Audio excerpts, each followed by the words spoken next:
Welcome back to Headliners with me. Oh, yeah, you don't care who I am. Call me Bald Guy, joined by Stephen Allen and Scott Capurro. Unless you guys want some nicknames as well? No, because I think I know what you do. What am I going to do? Same thing about the hair. Other Bald Guy? Yeah. Okay, yeah. Not even. My nickname is Cappy. Cappy. Okay, why?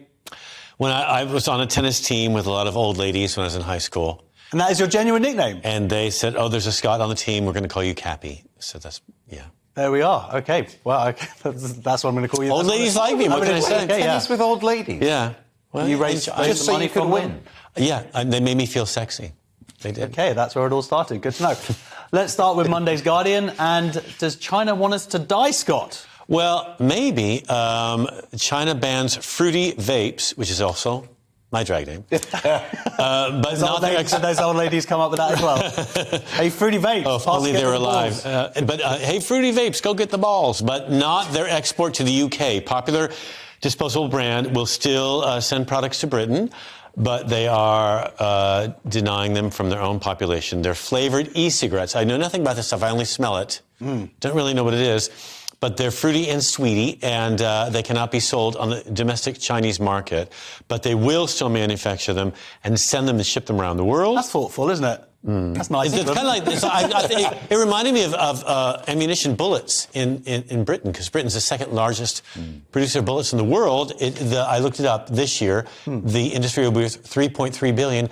But the British are so cautious and wimpy about using bullets themselves. Wow. I was going to call China hypocrites, but I know. Now I have to aim at us. I mean, there's a lot of debts you could cancel with just a couple of bullets and a really good little pocket gun. Seriously. Take my word for it. Okay, that's why you moved away from America. There's a warrant. Started to enjoy it too much. But yeah, so the Chinese can't enjoy their little fruity vapes anymore. It's terrible. We should get rid of vapes. Oh, well, this is what I can ask. Do you think that we should ban these vapes anyway over here as well? Maybe the fruity ones. I'll tell you what bothers me. Specifically the fruity ones, not the cancerous ones. The ones that are nice, but they're probably all... they're not as bad as smoking, but they're not good for you, are they? Oh, let's breathe in this chemical. That's terrible.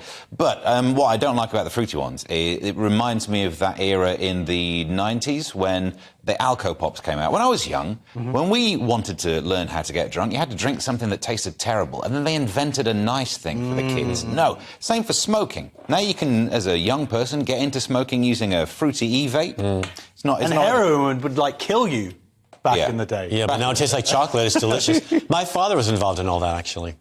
It's weird to say. Yeah, my dad worked Alco Pops. Kind of. He worked for an alcohol and beer distribution company in the U.S., and he and his team came up with this wine called Annie Green Springs, and this was like this apple wine, seriously, with a screw top cap, and that's why they market it towards young people, because they get unscrewed between classes and take a slug and they go to class. So genius. I mean, your father probably increased teenage pregnancy single-handedly across the US. But this look doesn't just happen.